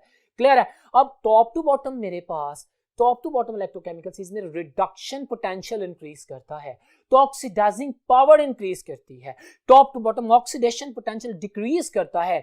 I'm focusing these words again and again. I'm putting my energy on these all things because I know that these are the questions which will be asked from you in the MDCAT paper and you must focus on these lines. Clear है? So ये तमाम बातें अपने ज़हन में रखें, बिल्कुल उसी तरह मैंने उसकी प्रॉपर्टीज को भी मैच कर दिया है। The gain electrons रिडक्शन कर रहे हैं ना अपनी, हाई रिडक्शन पोटेंशियल होता है, इनका ऑक्सीडेशन पोटेंशियल लो होता है, वही बातें हैं। Element with high reduction potential can replace the element with the low reduction potential. इससे पता क्या पता चलता है, वो तमाम नॉन मेटल्स, ये बड़ी जबरदस्त, जैसे मैंने कहा था ना, top metal can replace the lower metals and lower metals can not replace the upward. ये जो टॉप पे मेटल्स हैं उनको नहीं कर सकती। क्यों? मेटल्स की जब बात करते हैं तो हम इलेक्ट्रॉन लॉस की बात करते हैं, मेटल्स की जब बात करते हैं तो ऑक्सीडेशन पोटेंशियल के सिनेरियो में बात करते हैं, और हम जानते हैं कि टॉप पे ऑक्सीडेशन पोटेंशियल ज्यादा होता है, जिसका ऑक्सीडेशन पोटेंशियल ज्यादा है वो लोअर ऑक्सीडेशन पोटेंशियल को रिप्लेस करेगा। बिल्कुल इसी तरह जिसका रिडक्शन पोटेंशियल ज्यादा है वो लोअर रिडक्शन पोटेंशियल को रिप्लेस करेगा। Usually non metals has the tendency to gain electron because they are electronegative in nature, they have the tendency to gain the electron. So an element having the more tendency to gain electron have high reduction potential, have the greater potential to replace the element with the lower reduction potential. तो नीचे वाली non metal top वाली non metal को replace कर देगी। ये MDCAT के questions में इतनी है। अब इसका यूज कैसे होगा, बार बार एमडीकैट की बात कर रहा हूं, आपको 2 3 4 एलिमेंट्स दे देते हैं, ऑप्शंस में पूछ लेता है, पैटर्न दे देता है, मैं एमसीक्यूज की प्रैक्टिस करवाऊंगा आप लोगों को, टेस्ट में भी आएंगे। अगर कहता है कि बताएं विच one of the following can replace one and other, जो भी ऑप्शंस दे देता है वो कहता है लो फ्लोरीन, और ऑप्शंस में दे देता है ऑप्शन ए में क्लोरीन, ऑप्शन ए में ब्रोमीन, बी में सी में आयोडीन कह देता है। तो आप डेल्टा में कहते हैं ऑल ऑफ देम, तो आप कहेंगे yes all of them because fluorine can replace every top non metal and top metal can replace the lower metal, non metal which is lower can replace the upward non metals. Clear है? सो इस point को ध्यान में रखना है, reduction potential की chemistry वगैरह। अब जारी बात है जिसका रिडक्शन पोटेंशियल हाई है वो of course gain of electron करेगा, तो वो कैथोड के तौर पे काम करेगा, और कैथोड पे of course you better know कि हमारे पास वहां पे रिडक्शन होती है और कैथोड पे डेपोजिशन ऑफ द कैटायंस होती है। कैटायंस होते हैं ना इलेक्ट्रॉन लेने के लिए, कैथोड पे नेगेटिव चार्ज होता है ना, सिवाय गैल्वेनिक सेल के, सिवाय गैल्वेनिक सेल के एनोड पे हमेशा पॉजिटिव चार्ज है, कैथोड पे हमेशा नेगेटिव चार्ज है। Worth important MDCAT question I am repeating, anode पे हमेशा होगी ऑक्सीडेशन ही, चाहे वो गैल्वेनिक सेल है चाहे कोई भी दूसरा वोल्टिक सेल है। क्लियर है? सुनो, लेकिन एनोड जो जिंक और कॉपर के दरमियान गैल्वेनिक सेल डैनियल सेल की बात करते हैं ना, उसमें एनोड पे नेगेटिव चार्ज होता है लेकिन वो ऑक्सीडेशन रही होती है, वहां पे इलेक्ट्रोलाइट की इन्वॉल्वमेंट नहीं होती, बस। क्लियर है? और कॉपर पे हमारे पास डेफिनेटली वो ऐसे कैथोड ही फंक्शन करेगा, वहां पे रिडक्शन नहीं होगी लेकिन साइन चेंज हो जाएगा। तो ये पॉइंट भी ज़हन में रखना है जो मैंने एलाबोरेट किया। It's a beautiful topic and the beautiful questions could be asked, जिसको मैं एलाबोरेट कर रहा हूँ, इजी कर रहा हूँ, आप मेरी बातें सुनते जाएं और इस चीज को ज़हन में रखें। तो ये तमाम पॉइंट्स आप लोगों के लिए मैंने लिखे हैं। कैथोड बिकम हैवियर, सारी बात है, इट बिकम फैटर, इस पे डेपोजिशन ऑफ द, जैसे हम प्यूरिफिकेशन प्रोसेस यूज करते हैं ना कॉपर को प्यूरिफाई करने के लिए, तो हमारे पास इम्प्योर कॉपर सल्फेट में से प्योर कॉपर केटायंस जाके कैथोड पे डिपॉजिट होते हैं, प्योर कॉपर वहां पे जाके कैथोड पे डिपॉजिट होता है। बुक की लाइन बोली तो कैथोड पे जब डेपोजिशन होती है तो इट बिकम फैटर और हैवियर, और एनोड पे हमारे पास उसकी कंजप्शन होती है। Anode always rust, anode always eaten away because at the electrode on which oxidation is going to be take place वो हमेशा कंज्यूम होता है। ठीक है, एंड वाइस वर्सा कैथोड उसके रिवर्स में चलता है। तो ये बातें आपने अपने ज़हन में रखनी है। अब ये मैंने कुछ बातें की हैं जो हमारे पास पोटेंशियल ऑफ द सेल होता है वो एनोड प्लस कैथोड का होता है, फॉर्मूला शो किया है, वैल्यूज दे दे आपको, एमडी कैट के क्वेश्चन में देगा ना वैल्यूज, कहेगा जी एक की ऑक्सीडेशन पोटेंशियल ये है, दूसरी की रिडक्शन पोटेंशियल ये है। सुनो, बड़ी अहम बात बताने लगा हूं, वो अपनी मर्जी से कुछ भी ऑक्सीडेशन पोटेंशियल को कह दे और कुछ भी रिडक्शन पोटेंशियल कह दे। मिसाल के तौर पे आप सुने, वो कॉपर +2 को इसका ठीक है रिडक्शन पोटेंशियल है और सिल्वर का भी रिडक्शन पोटेंशियल है, इन दोनों का पेयर बना दे। जी हमें पता है कि सिल्वर नीचे है, इसका रिडक्शन पोटेंशियल ज्यादा है, वैल्यूज हमें पता है, वो वैल्यूज दे दे, दोनों का रिडक्शन पोटेंशियल दे दे और कहे बताओ सेल की ईएमएफ क्या है। तो how will you do that? आपको सेल की ईएमएफ फाइंड आउट करने के लिए ऑक्सीडेशन और रिडक्शन हाफ दोनों को पता होना चाहिए ना। अब आप कैसे डिसाइड करेंगे भाई किसकी ऑक्सीडेशन हो रही है किसकी रिडक्शन हो रही है? तो अभी बोला था ना मैंने मेटल्स में कि जो टॉप वाला है, टॉप वाली मेटल है, that will function as anode, उसका ऑक्सीडेशन पोटेंशियल होगा, और जो नीचे वाला है वो फंक्शन एज कैथोड, उसका रिडक्शन पोटेंशियल होगा। अब उसने जो भी वैल्यूज दी होंगी आपने देखना है वो रिडक्शन पोटेंशियल बोल रहा है कि ऑक्सीडेशन पोटेंशियल बोल रहा है। फर्ज करो देखो वो यहाँ पे कॉपर +2 का कहता है इसका रिडक्शन पोटेंशियल ये है और सिल्वर का भी रिडक्शन पोटेंशियल दे देता है, यहाँ पे दोनों वैल्यूज प्लस में दे देता है। ठीक है, अब आपने डिसाइड करना है, my dear students, this is MDCAT, आपको पता है एनोड है और आपको उसने रिडक्शन पोटेंशियल की वैल्यूज दी हैं। एनोड पे तो ऑक्सीडेशन होती है, आपको एनोड का ऑक्सीडेशन पोटेंशियल चाहिए। आप क्या करेंगे? आप सिंपली इसका साइन चेंज कर देंगे, आप इसका साइन चेंज कर देंगे क्योंकि आपने इसको as an oxidizing as oxide जो ऑक्सीडेशन पोटेंशियल है वो कंसीडर करना है।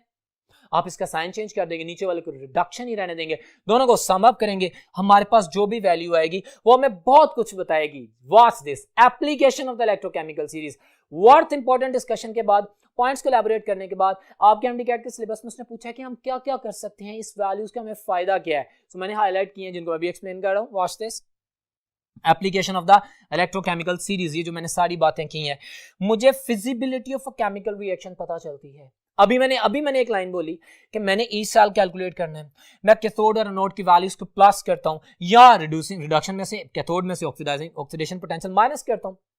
सेम है, मेरे पास electrode potential of the cell आता है। अच्छा, सेल का पोटेंशियल आता है, अगर तो वैल्यू पॉजिटिव में आती है, अगर तो वैल्यू पॉजिटिव में आती है तो रिएक्शन इज फिजिबल, अगर नेगेटिव में आती है तो आप कहेंगे नहीं रिएक्शन इज रिवर्सिबल, ये फॉरवर्ड नहीं जाएगा, ये रिवर्सिबल रहेगा, यानी रिएक्शन नहीं होगा। क्लियर है? तो ये हमें फिजिबिलिटी ऑफ द रिएक्शन के बारे में भी बताती है इलेक्ट्रोकेमिकल सीरीज, इसकी डिफरेंट कैलकुलेशंस हैं। अब हम चलते हैं नेक्स्ट बोर्ड पे और देखते हैं कि वहां पे क्या है। सो नेक्स्ट बोर्ड में मूव करते हैं। वेल डियर स्टूडेंट्स, अभी ये बात कर रहे हैं कि हम इसकी एप्लीकेशन की, तो मैंने कहा calculation of the EMF the electromotive force जो है गैल्वेनिक सेल की, उसकी बात कर रहा है। हाँ ना, जब हम सेल्स को ऑक्सीडेशन ऑफ रिडक्शन ऑफ को ऐड इन करेंगे, उनके पोटेंशियल को सम अप करेंगे, standard reduction potential standard oxidation potential को जमा करेंगे, तो जो भी वैल्यू आएगी चाहे नेगेटिव चाहे पॉजिटिव, उसको ईएमएफ फोर्स कहते हैं, इलेक्ट्रोमोटिव फोर्स। ये हमें बताएगी रिएक्शन होगा या नहीं होगा, करंट फ्लो करेगा कि नहीं करेगा, क्या करंट की डायरेक्शन क्या होगी। क्लियर है? तो ये सारी चीजें हमें इलेक्ट्रोकेमिकल सीरीज से पता चल सकती हैं। इसकी बेसिस पे एमडी कैट में बड़े सिंपल क्वेश्चन आएंगे, ओरिजिनल केमिस्ट्री हुई थी जो भी मैंने एक्सप्लेन की, उनको ज़हन में रखिएगा। बाकी हम जब कंपैरिजन करते हैं relative tendency of the elements, जो मैं अभी बोल रहा था, कौन सी मेटल ज्यादा रिएक्टिव है, कौन सी नॉन मेटल ज्यादा रिएक्टिव है, किस मेटल की टेंडेंसी ज्यादा है किसको रिप्लेस करने के लिए, कौन सी मेटल किस मेटल को रिप्लेस नहीं कर सकती, कौन सी नॉन मेटल किसको रिप्लेस कर सकती है, किसकी रिएक्टिविटी ज्यादा है, कौन किससे रिप्लेस हो सकती है, ये अभी मैंने ये वर्डिक्ट्स बोले थे। सिंपलेस्ट वे में इलेक्ट्रोकेमिकल सीरीज को डिफाइन करके सारी चीजें हमें पता चल सकती हैं, तो ये भी है। और बाकी देखिए रिएक्टिविटी कौन सी ज्यादा रिएक्टिव है, हमने वर्ड्स बोल दिए, एक्सट्रैक्शन ऑफ द मटेरियल्स के बारे में बताती है। माय डियर स्टूडेंट्स, रेलेवेंट है, एमडी कैट के सिलेबस में हाईलाइट नहीं किया गया, बट मेरी बात गौर से सुन लें। इलेक्ट्रोकेमिकल सीरीज मैंने आपको दिखाई जी, उसमें अभी मैंने फिर सेल्स की भी बात की, हमारे पास इलेक्ट्रोलाइटिक सेल्स भी होते हैं जिसमें नॉन स्पॉन्टेनियस केमिकल चेंज को with the help of electricity conduct करवाया जाता है, करंट यूज होता है, केमिकल चेंज फिर होती है। और गैल्वेनिक वोल्टिक सेल में मैंने बताया कि स्पॉन्टेनियस केमिकल रिएक्शन से करंट प्रोड्यूस होता है। अब जब हम मेटल्स को एक्सट्रैक्ट करते हैं, हमारे पास अल्कली मेटल्स हैं, हमारे पास ट्रांजिशन मेटल्स हैं। इलेक्ट्रोकेमिकल सीरीज में आपने देखा कि सिवाय जिंक के तमाम ट्रांजिशन मेटल्स शी से नीचे हैं, स्टैंडर्ड हाइड्रोजन इलेक्ट्रोड से नीचे हैं, उनका रिडक्शन पोटेंशियल ज्यादा है, they have the tendency to gain electrons. Okay, और जिंक में और बाकी अल्कली और नॉर्मल मेटल्स हैं, रिप्रेजेंटेटिव मेटल्स जो हैं जिनमें एक आयरन भी आ गया और जिंक भी आ गया ऊपर में, Fe+2 और जिंक। इनके अलावा हमारे पास वो ऑक्सीडेशन पोटेंशियल ज्यादा रखते थे, have the tendency to lose electrons. सुनो, अगर आप लोगों को ओर्स में से, नेचुरली अकरिंग ओर्स में से मेटल को एक्सट्रैक्ट करना हो तो ये pattern of down cell use करते हैं, या आपके पास जो नेल्सन सेल है, जो इलेक्ट्रोलाइटिक सेल आपके सिलेबस में दिए गए उनको यूज करते हैं। डाउन सेल में आप सोल्यूशन नहीं यूज करते, आप मोल्टन फॉर्म यूज करते हैं, और जो नेल्सन सेल है उसमें आप सोल्यूशन यूज करते हैं। यहां पे सारी केमिस्ट्री क्लियर होती है। स्टैंडर्ड हाइड्रोजन इलेक्ट्रोड यानी पानी का सोल्यूशन अगर यूज करेंगे, उसमें हाइड्रोजन है ना। बट डियर स्टूडेंट्स, अगर आपने वो तमाम एलिमेंट्स जो कि स्टैंडर्ड हाइड्रोजन इलेक्ट्रोड से अबव हैं उनको उनकी ओर्स में से प्यूरिफाई करके निकालना है, तो you will use the molten form of their salts. आप उनके सोल्यूशन हरगिज नहीं लेंगे, क्योंकि अगर आपने उनका सोल्यूशन ले लिया तो कैथोड पे हाइड्रोजन जाएगी, मेटल्स नहीं जा सकेंगी, क्योंकि हाइड्रोजन का रिडक्शन पोटेंशियल उन मेटल से ज्यादा है। और अगर आपने ट्रांजिशन मेटल्स को, अगर आपने जो इलेक्ट्रोकेमिकल सीरीज में स्टैंडर्ड हाइड्रोजन इलेक्ट्रोड से नीचे हैं, जिनका रिडक्शन पोटेंशियल ज्यादा है, अगर आपने उन मेटल्स को एक्सट्रैक्ट करना है from their ores, then you will take their solutions in the Nelson cell, because when you will use the solution of all those elements which are occurring lower than the standard hydrogen electrode, it means you are talking that these elements have the higher reduction potential than hydrogen. ठीक है, तो then you are going to get them back. अगर आप उनका solution water में use करेंगे तो कोई मसला नहीं, हाइड्रोजन नहीं जाएगी कैथोड पे, क्योंकि उसका रिडक्शन पोटेंशियल उससे कम है, वो जाएंगी और कैथोड पे डिपॉजिट हो जाएंगे, हम उनको एक्सेप्ट कर लेंगे। तो ये पॉइंट भी एमडीकैट में पूछा जा सकता है। तो ये जो जितने भी यूजेस की बात कर रहा हूँ, जिनके ऊपर मैं एनर्जी पुट कर रहा हूँ आप लोगों के लिए, you must think on that. Usually MDCAT students got confused about the electrochemistry, that it is very complicated. This is very easy if you just focus on the electrochemical series and my words. अच्छा, अब आगे देखते हैं, हमारे पास कुछ sales की बात कर लेते हैं। आपके MDCAT के सिलेबस में सेल्स की बात की गई, जिसमें फ्यूल सेल पे फोकस किया गया, जिसे हाइड्रोजन ऑक्सीजन फ्यूल सेल भी कहा जाता है। अच्छा, पहले तो मैं ये बताता हूँ कि हमारे पास ये जो बैटरीज हैं ये होती क्या हैं। हम पढ़ के हैं ना इलेक्ट्रोकेमिस्ट्री क्या है, जिसमें conversion of the chemical energy into the electrical energy और electrical energy into the chemical energy convert करते हैं ना। तो बैटरीज हम किस लिए यूज करते हैं कि हम केमिकल चेन से इलेक्ट्रिसिटी जनरेट करें, बिजली हासिल करें, डिफरेंट पर्पसेस के लिए यूज करते हैं। You better I am not spending your precious time, watch this. तो मैंने कहा कि ये हमारे पास यूजुअल, आप ये देख सकते हैं, मैंने लिखा है कि modern battery spontaneous chemical change produce current या इलेक्ट्रिसिटी। अच्छा, ये पोर्टेबल सेल्स होते हैं, जितनी भी बैटरीज हैं। लिक्लैंचियस सेल भी नहीं कहा जाता था, फॉर्मली एक नाम है, आपको पता होना चाहिए, सिंपल बातें हैं। अच्छा, टाइप्स में अगर बात करते हैं, ये भी जरूरी है, ये भी एमडीकैट के क्वेश्चन में आ सकता है। प्राइमरी सेल की बात करता है, सेकेंडरी सेल की बात करता है। So what do you mean primary cells? Which are not rechargeable, जैसे घड़ियों के cell. Many cells you better know, जैसे खिलौनों के सेल रिचार्जेबल नहीं होते, और जो सेल रिचार्जेबल होते हैं they are called as the secondary cells. Very simple, you better know. अब उसमें जो हमने बात करनी है, जो हमारे MDCAT के सिलेबस में फोकस्ड है, that is fuel cell, that is rechargeable, it means that is secondary cell. अब देखें, मैंने इसके कुछ पॉइंट्स लिखे हैं जो कि MDCAT में पूछे जाएंगे, आपको भी पता है, हमें भी पता है। मैं लेड एक्यूमुलेटर की बात नहीं करता, मैं निकल कैडमियम बैटरी की बात नहीं करता, मैं सिल्वर ऑक्साइड बैटरी की बात नहीं करता, मैं सिर्फ उसकी बात कर रहा हूँ जो हमारे सिलेबस में है।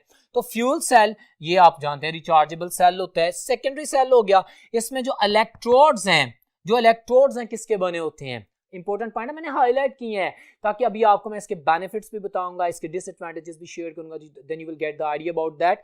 तो भाई मेरे पास देखें, हमारे पास ये जो फ्यूल सेल्स की केमिस्ट्री है, ये पोरस कंप्रेस्ड कार्बन से, ये इससे इलेक्ट्रोड बनते हैं और उनके ऊपर प्लैटिनम को इंप्रेग्नेट किया जाता है, वहां पे डिपॉजिट किया जाता है, इंप्रेग्नेशन ऑफ द प्लैटिनम, ताकि ये एज अ कैटलिस्ट काम कर सके। Impregnated platinum function as catalyst, MDCAT का क्वेश्चन है। Electrodes are made up of the compressed carbon, और कार्बन की कौन सी एलोट्रोपिक फॉर्म होगी, जो कंडक्टर है, वो कौन सी होती है, कोल नहीं, डायमंड नहीं, ग्रेफाइट, ऑफ कोर्स ग्रेफाइट। सो यहाँ पे ग्रेफाइट से ही मुराद है, जो कार्बन की बात कर रहा है, that mean the conductor form, got it.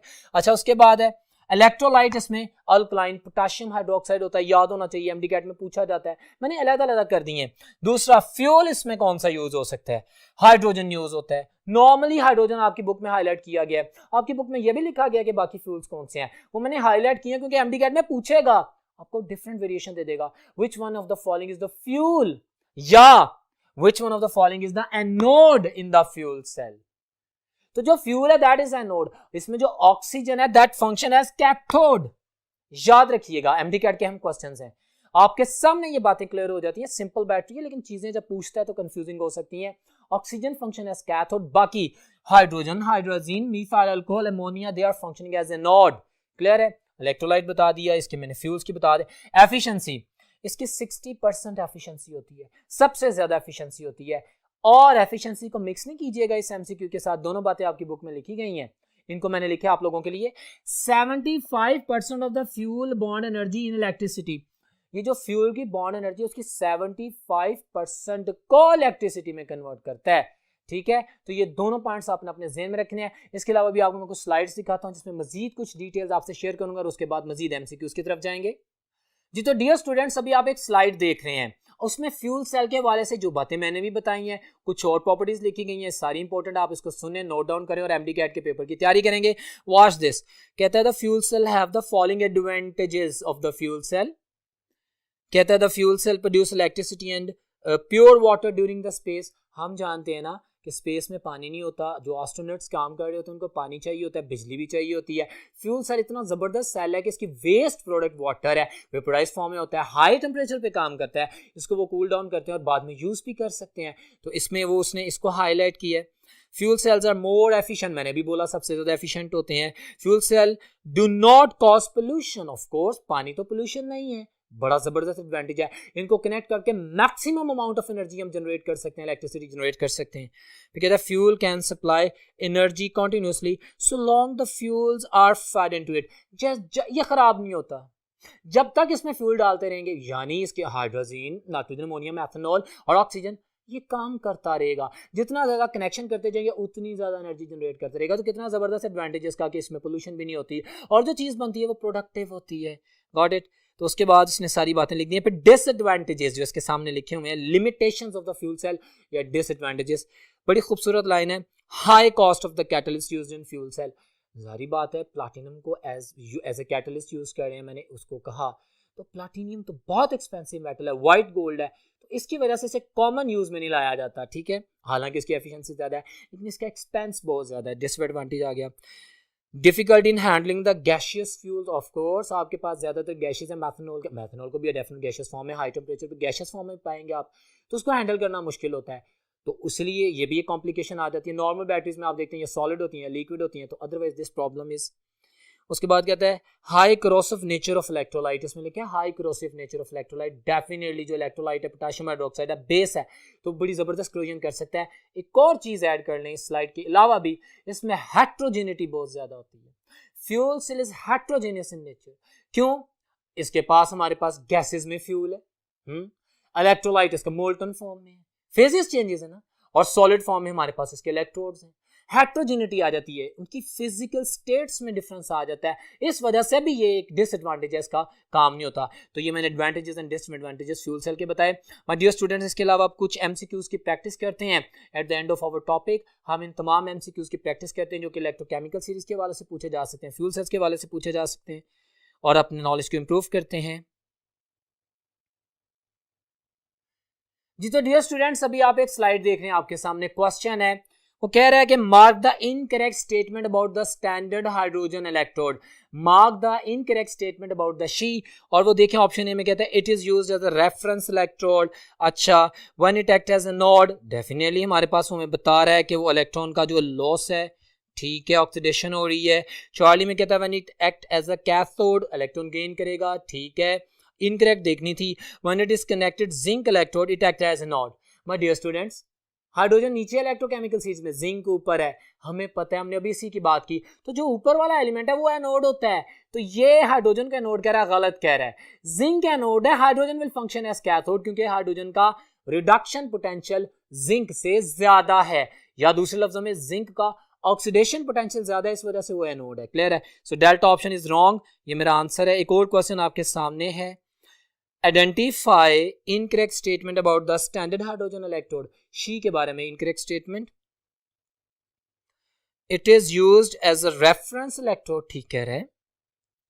Its E reduction is 0 or less than 0. ये गलत है। It is always considered at zero, less than zero की बात ही नहीं करनी। एमडी कैट है, बड़े ध्यान से आंसर करना है। जीरो तक बात ठीक है, लेकिन लेस देन जीरो की वजह से स्टेटमेंट गलत होगी। लेकिन मैं बाकी भी पढ़ता हूँ, आप देख रहे हैं। When it is connected to an to zinc electrode in galvanic cell at test cathode, अभी बात की, बिल्कुल ठीक है। When it is connected to the copper, copper इससे नीचे है, it act as anode, ये सारी स्टेटमेंट ठीक है। बीटा इज माई आंसर, जो कि गलत स्टेटमेंट है कि कभी भी शी का स्टैंडर्ड हाइड्रोजन इलेक्ट्रोड, जिसे हम नॉर्मल हाइड्रोजन इलेक्ट्रोड भी कहते हैं, उसका इलेक्ट्रोड पोटेंशियल जीरो से कम नहीं होगा, हमेशा जीरो होगा। एक और क्वेश्चन आपके सामने है, एक डायग्राम आप देख सकते हैं। Which electrode reaction will occur on closing the circuit? Circuit close करने के बाद, ठीक है, आप ये देखिएगा, this circuit shown in the diagram, ठीक है, उसने डायग्राम बता दिया, जिंक और कॉपर का कॉम्बिनेशन बता दिया। अच्छा, ऑप्शंस दिए हैं, बड़ा खूबसूरत सवाल है, वेरी इंटरेस्टिंग, मैं पढ़ रहा हूँ, गौर से देखिएगा। कहते हैं ऑप्शन ए में कॉपर डिसॉल्व्स प्रेफिशिएंटली। अच्छा सुनो, मेरी बात सुनो, जिंक और कॉपर में ना, जिंक ऊपर है, कॉपर नीचे है। जिंक एनोड है, कॉपर कैथोड है। एनोड डिसॉल्व होता है, कैथोड फैक्टर होता है। अभी मैंने बातें की थी, इसको ज़हन में रखिएगा, क्योंकि ऊपर वाले पे ऑक्सीडेशन हो रही है, जिंक पे, कैथोड पे रिडक्शन हो रही है। अब ऑप्शंस पढ़ते हैं, और मुझे कहता है कि उसने कहा था कि हमें बताओ कौन सा आंसर है, ठीक है। बीटा में कहता है कॉपर डिसॉल्व्स प्रेफरेंशियली, नहीं।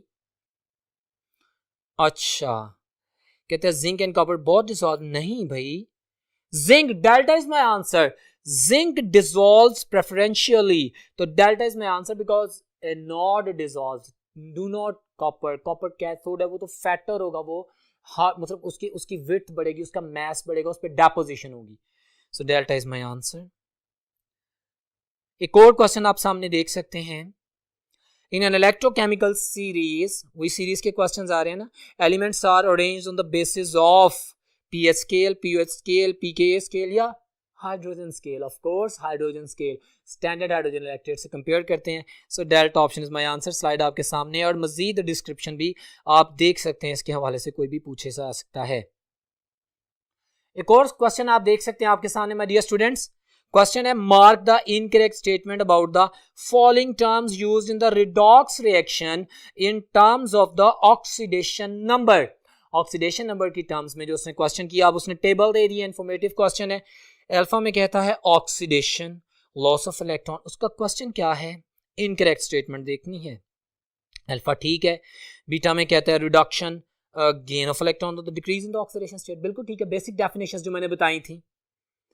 रिड्यूसिंग एजेंट में कहता है इलेक्ट्रॉन डोनर, इलेक्ट्रॉन डोनर ठीक है। Substance whose oxidation number increase और रिमेन कांस्टेंट।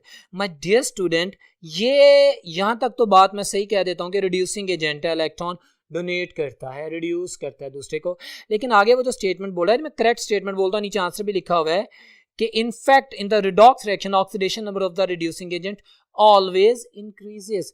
हमारे पास जो रिड्यूसिंग एजेंट है वो दूसरे को रिड्यूस कर रहा है, खुद को ऑक्सीडाइज कर रहा है, अपने इलेक्ट्रॉन निकाल के दूसरे को दे रहा है, उसकी ऑक्सीडेशन स्टेट हमेशा इंक्रीज करेगी। सो ये आपके सामने कुछ क्वेश्चंस थे। Well my dear student, that was all about the today's lecture, जिसमें हमने इलेक्ट्रोकेमिस्ट्री के वो तमाम पॉइंट्स जो कि कंसर्न थे और उनसे रिलेटेड भी हर पॉइंट जो कि एमडी कैट में आया है उसको डिटेल में पढ़ा। आई ट्राइड कि मैं आप लोगों के लिए इस कॉन्सेप्ट को ईजीएस्ट वे में कन्वे करूं और एमडी कैट के पैटर्न में जिस तरह से क्वेश्चन पूछे जा सकते हैं वो एलैबोरेट करूं। आई होप कि आप लोगों ने समझा होगा, आप इसको याद करेंगे, प्रैक्टिस करेंगे, इसको अप्लाई करेंगे और इंशाल्लाह आपका एमडी कैट का टेस्ट बेहतरीन होगा। इंशाल्लाह नेक्स्ट लेक्चर में मुलाकात होती है, तब तक अल्लाह हाफिज़।